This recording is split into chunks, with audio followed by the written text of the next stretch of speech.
Once again welcome back to pharma concept. देखिए, आज के वीडियो में हम आपके लिए लेकर आए हैं इम्पोर्टेंट एमसीक्यू सीरीज का पार्ट 5। अगर आप pharmacist exam, GPAT exam, drug inspector exam या फिर फार्मा असिस्टेंट एग्जाम की तैयारी कर रहे हैं तो ये पार्ट आपके लिए काफी इंपॉर्टेंट है।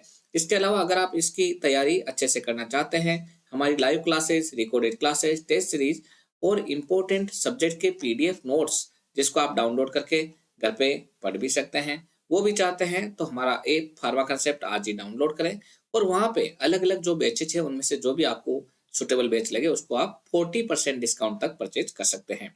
तो चलिए शुरू करते हैं आज का क्लास, जिसमें हम पार्ट 5 इंपॉर्टेंट एमसीक्यूज सीरीज में देखेंगे।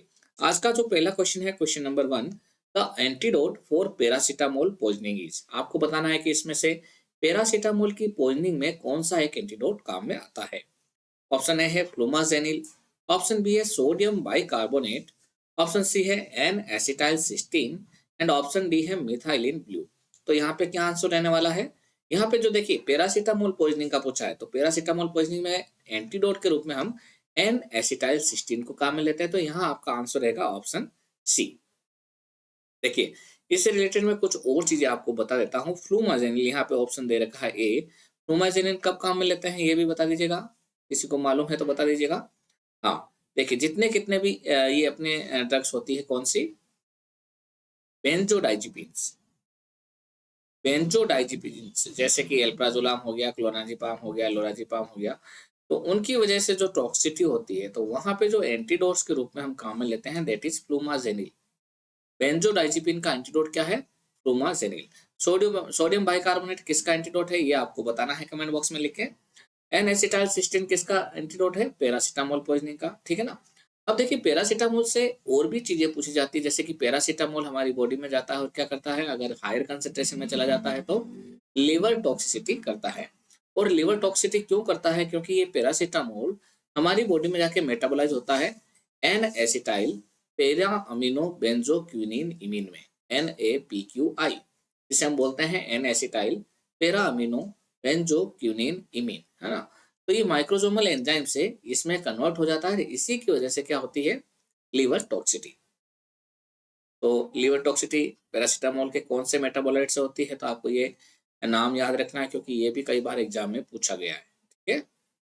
और इसका एंटीडोट क्या है? एन सिस्टीन है। देखिए, this enzyme have high affinity for sulfhydryl group, it combined with biomolecule and enzyme and can cause hepatotoxicity in chronic alcoholic patient. अगर कोई व्यक्ति बहुत ही ज्यादा एल्कोहल ले रहा है, काफी समय से ले रहा है, क्रोनिक का मतलब काफी समय से, तो क्रोनिक एल्कोहलिक पेशेंट में क्या होगा? जहां पे ग्लूटाथायोन प्रोडक्शन कम हो जाएगा, क्रोनिक एल्कोहलिक पेशेंट होता है तो वहां पे क्या होता है? ग्लूटाथायोन का प्रोडक्शन कम हो जाता है। ग्लूटाथायोन नॉर्मली क्या करता है? हमारी बॉडी के अंदर जो भी टॉक्सिक सब्सटेंस होते हैं ना, उसको ये डिटॉक्सिफाई करने में काम आता है, एक प्रकार से बोले तो, ठीक है ना। तो जब मान लो कोई व्यक्ति क्रोनिक एल्कोहलिक पेशेंट है, लंबे समय से एल्कोहल ले रहा है, तो उनकी बॉडी में ग्लूटाथायोन का प्रोडक्शन डिक्रीज हो जाएगा, तो उसकी वजह से चांसेज ऑफ टॉक्सिसिटी, जो पैरासीटामोल की टॉक्सिसिटी है उसके चांसेज और भी ज्यादा बढ़ जाएंगे, ठीक है ना। ग्लूटाथायोन जितने कितने भी सल्फा हाइड्रिल ग्रुप के अलावा जो भी बायोमोलिक्यूल्स है, जो टॉक्सिक मॉलिक्यूल्स है, उनको डिटॉक्सिक करता है, उनको न्यूट्रलाइज करता है ना। तो ग्लूटाथायोन का प्रोडक्शन कम हो जाएगा तो वहां पे ज्यादा चांसेस हो जाएंगे और भी, यानी अगर कोई क्रोनिक एल्कोहलिक पेशेंट पैरासीटामोल लेता है तो उसको ज्यादा जल्दी टॉक्सिटी होने के चांसेस रहते हैं।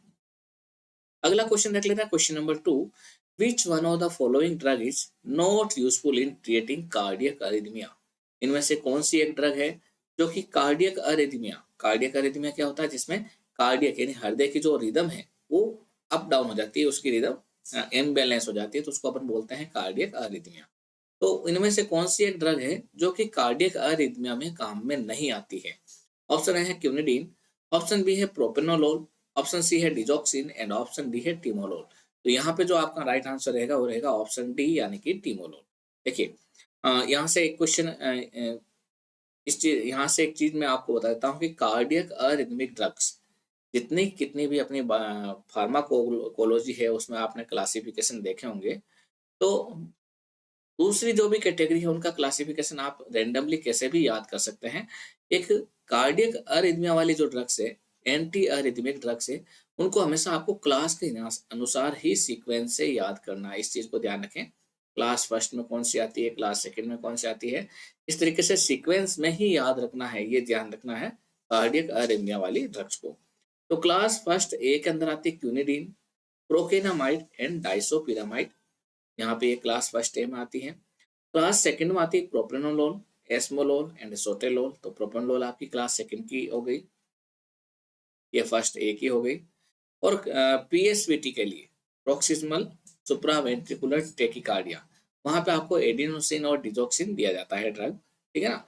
इसमें जो टिमोलोल है, टिमोलोल कहाँ काम आती है टॉपिकली, जो अपने ऑप्थेल्मिक प्रिपरेशन है, आई आई ऑइंटमेंट हो गया, आई ड्रॉप हो गई, वहां पे काम आती है। और ये टिमोलोल जनरली ग्लूकोमा के अंदर प्रेस्क्राइब किया जाता है।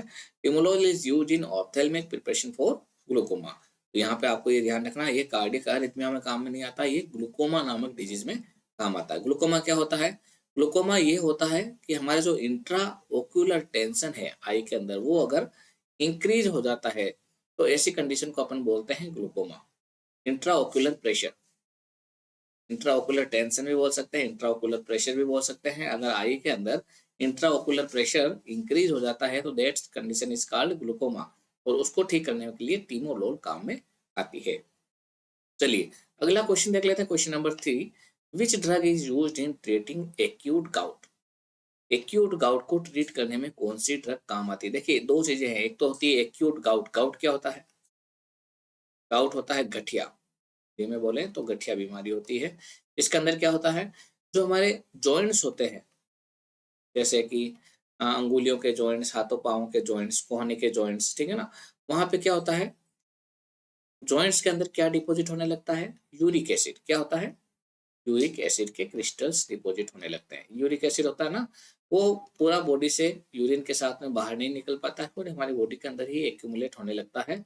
और ये यूरिक एसिड के क्रिस्टल्स जॉइंट्स के अंदर जाके एक्यूमुलेट होने लगेंगे, तो जॉइंट्स के ऊपर क्या हो जाएगी, स्वेलिंग होने लग जाएगी, ठीक है, और वहां पे बहुत ही ज्यादा पेन होगा। और ये सबसे पहला जो फर्स्ट सिम्टम है वो हमारा ग्रेड 2 से होता है, यानी पाँव का जो अंगूठा है, ग्रेड 2,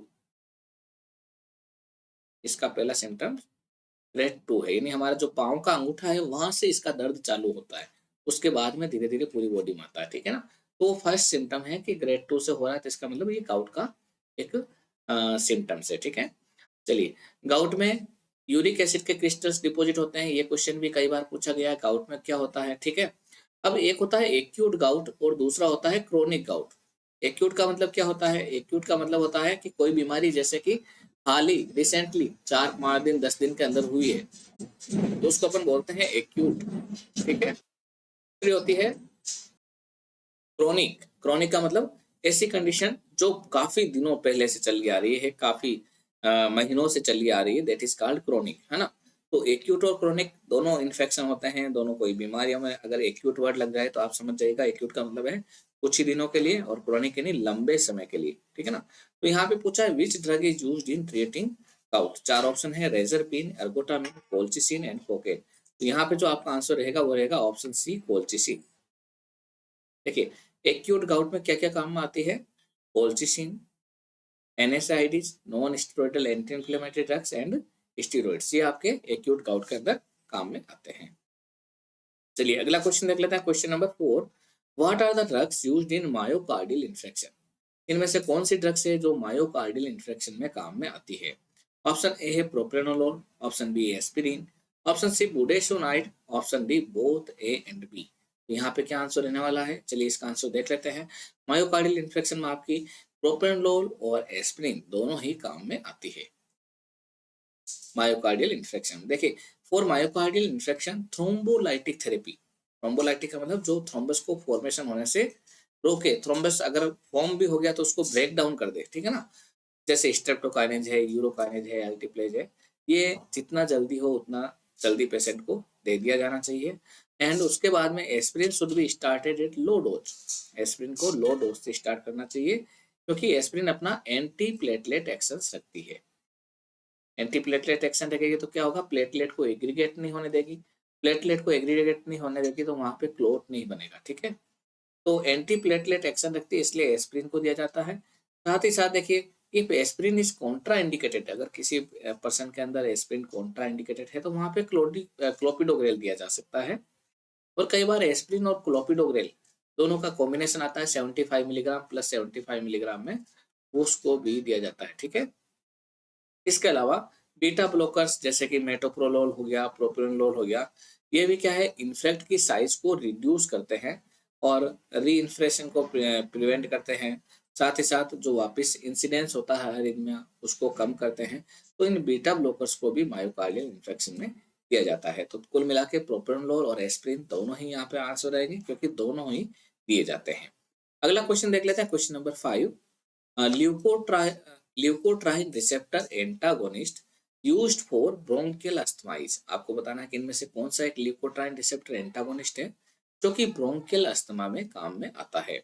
ऑप्शन ए है जेफिरलुकास्ट, ऑप्शन बी है जी ल्यूटोन, ऑप्शन सी है cromolyn sodium and option D है एमिनोफाइलिन। तो यहाँ पे क्या आंसर रहने वाला है, देखिए यहाँ पे जो राइट आंसर रहेगा दैट इज ऑप्शन है जेफिरलुकास्ट। देखिए जेफिरलुकास्ट, मोंटेलुकास्ट, आइडोलुकास्ट, ये सारे के सारे क्या है, सिस एल्टी 1 receptor antagonist, leukotriene receptor antagonist है ना।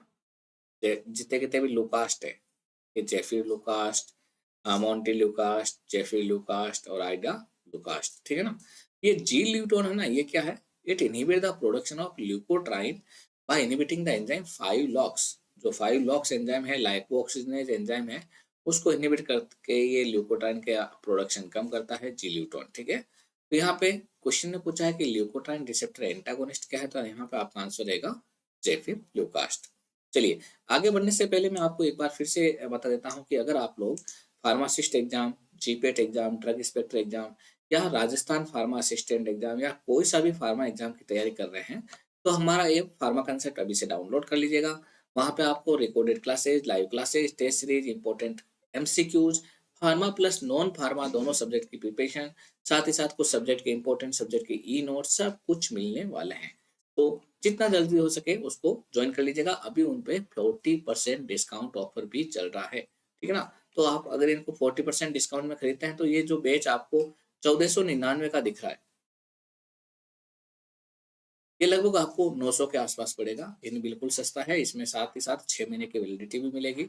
ये जो 1999 का दिख रहा है, ये 1899 का ही है वैसे, ये दिख रहा है 1899 का, ये आपको लगभग 950 के आसपास मिलेगा, ठीक है ना। तो इनको देख लीजिएगा, ये बिल्कुल आपको सस्ते मिलेंगे। इसमें 8 महीने की वैलिडिटी मिलेगी जबकि इसमें 6 महीने की वैलिडिटी मिलेगी। तो इस तरीके से और भी अगर आप कोई भी तैयारी करना चाहते हैं तो उसको आप आसानी से कर सकते हैं। ये कुछ हमारे फार्मा कंसेप्टियंस है, इन्होंने काफ़ी अच्छी-अच्छी रैंक फार्मा कंसेप्ट जॉइन करने के बाद की है। तो आप भी इस रैंक में शामिल होइएगा जिससे कि आप भी अच्छे से अपनी तैयारी कर सकें। चलिए अगला क्वेश्चन देख लेते हैं, क्वेश्चन नंबर 6।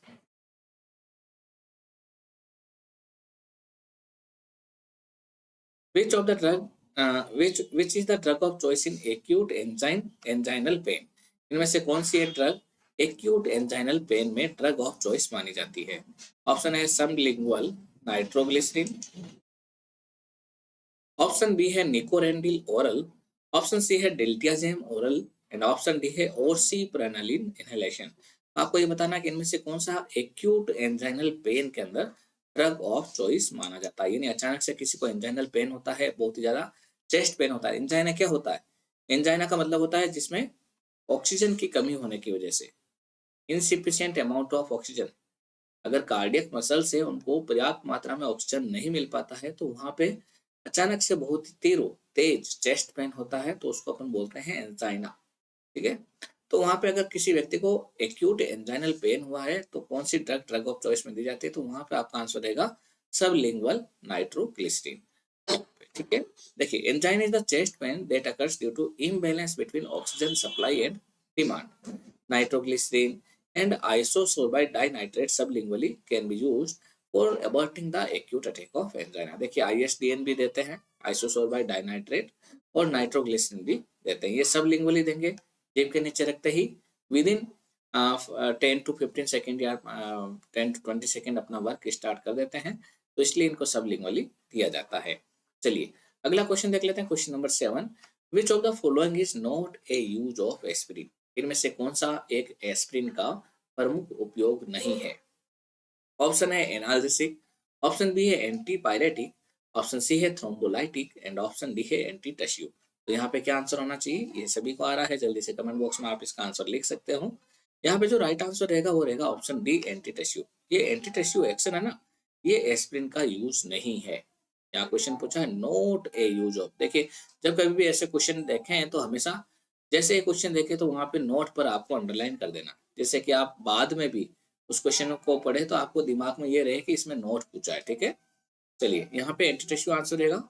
एस्पिरिन क्या है, antipyretic, analgesic, anti inflammatory effect रखता है, एनएसआईडी ग्रुप की दवा है, और लो डोज में एस्पिरिन एंटी प्लेटलेट ड्रग के रूप में भी काम आता है at low dose and is useful in the prophylaxis of myocardial infarction and stroke. Aspirin and indomethacin are useful for closure of ductus arteriosus in children with PDA. ठीक है, चलिए एस्पिरिन का जब ये बात आ गई तो एस्पिरिन से रिलेटेड एक और चीज आती है कि छोटे बच्चों में, अगर छोटे बच्चों में एस्पिरिन देते हैं तो क्या होता है, अगर छोटे बच्चों में बुखार आ जाए तेज और वहां पे एस्पिरिन दें तो वहां पे रेस सिंड्रोम होने के चांसेस रहते हैं। ये क्वेश्चन भी कई बार पूछा गया कि इनमें से कौन सी ड्रग से रेस सिंड्रोम होता है बच्चों के अंदर। ठीक है ना, तो एस्पिरिन के कारण रेस सिंड्रोम होता है अगर एस्पिरिन छोटे बच्चों में दी जाती है तो बुखार के टाइम। ठीक है, इसलिए हमेशा छोटे बच्चों में बुखार के समय एस्पिरिन को बिल्कुल अवॉइड किया जाता है। चलिए अगला क्वेश्चन है question number 8। The drug used to close patent ductus arteriosus at birth age. इसका आंसर तो मैंने पहले ही बता दिया था, अगर किसी का ध्यान गया तो वो आंसर बता देगा, नहीं गया तो चलिए इसका आंसर आप बताने की कोशिश कीजिएगा। The drug used to close patent ductus arteriosus PDA. PDA को क्लोज करने के लिए कौन सी ड्रग काम में आती है? ऑप्शन ए है aspirin, option B indomethacin, option C ibuprofen and option D both A and B. तो यहाँ पे आपका आंसर ऑप्शन डी रहेगा। ये देखिए पेटेंट डक्टस आर्टेरियोसस क्या होता है, अगर हम नॉर्मल सर्कुलेशन की बात करें, देखिए ये नॉर्मल सर्कुलेशन है तो यहाँ पे डक्टस आर्टेरियोसस क्या रहेगी, क्लोज रहेगी। यानी जो आपका अनऑक्सीजनेटेड ब्लड है वो अलग जा रहा है, ऑक्सीजनेटेड ब्लड है रेड कलर में वो अलग जा रहा है, क्योंकि ये कोई भी आपस में आर्टरीज वगैरह है ये आपस में मिली हुई नहीं है। ठीक है, जबकि एबनॉर्मल सर्कुलेशन होगा तो क्या होगा, ये पेटेंट डक्टस आर्टेरियोसस कहलाएगा, पीडीए कहलाएगा। इसमें क्या होगा, यहाँ पे मिक्सिंग ऑफ ब्लड होना लग जाएगा, ऑक्सीजनेटेड और अनऑक्सीजनेटेड या नॉन ऑक्सीजनेटेड ब्लड है वो अब डीऑक्सीजनेटेड और ऑक्सीजनेटेड ब्लड आपस में मिक्स होने लग जाएगा, तो इसी को बोलते हैं पीडीए। ठीक है ना, तो इसको क्लोज करने के लिए बच्चों में एस्पिरिन और इंडोमेथासिन दोनों ही दिया जाता है। Aspirin and indomethacin are used in patent ductus arteriosus in closure of ductus arteriosus in newborn के अंदर ये दिया जाता है। चलिए अगला क्वेश्चन देख लेते हैं, question number 9। Which of the following increase uric acid excretion. इनमें से कौन सी एक ड्रग है जो यूरिक एसिड के एक्सक्रीशन को बढ़ाती है? ऑप्शन ए है allopurinol, option B aspirin, option C colchicine and option D है प्रोबेनेसिड। तो यहाँ पे जो आपका आंसर रहेगा वो रहेगा ऑप्शन डी यानी कि प्रोबेनेसिड। देखिए यूरिक एसिड के एक्सक्रीशन को बढ़ाने वाली ड्रग कई बार पूछा गया है, very very important. Uric acid के एक्सक्रीशन को बढ़ाने वाली ड्रग है प्रोबेनेसिड, सल्फिनपायराजोन एंड बेंजब्रोमेरोन। जबकि यूरिक एसिड के सिंथेसिस को रोकने वाली, देखिए गाउट में क्या होता है, यूरिक एसिड क्या होता है, गाउट में क्या होता है, जॉइंट्स जितने भी होते हैं वहां पे क्या होता है, यूरिक एसिड का डिपोजिशन होने लगता है, जिसकी वजह से वहां पे इन्फ्लेमेशन हो जाता है जॉइंट्स पे, और साथ ही साथ सूजन बहुत ज्यादा पेन होता है, यानी दर्द और पेन बहुत ही ज्यादा होता है। ठीक है ना, यूरिक एसिड का डिपोजिशन होने की वजह से।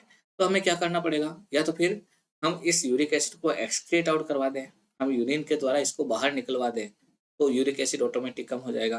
तो गाउट में पहली दवाई तो दी जाती है जो यूरिक एसिड को एक्सक्रीट कर दे। ठीक है ना, तो यूरिक एसिड का एक्सक्रीशन कैसे बढ़ाएंगे अपन, प्रोबेनेसिड, सल्फिनपायराजोन और बेंजोब्रोमेरोन से।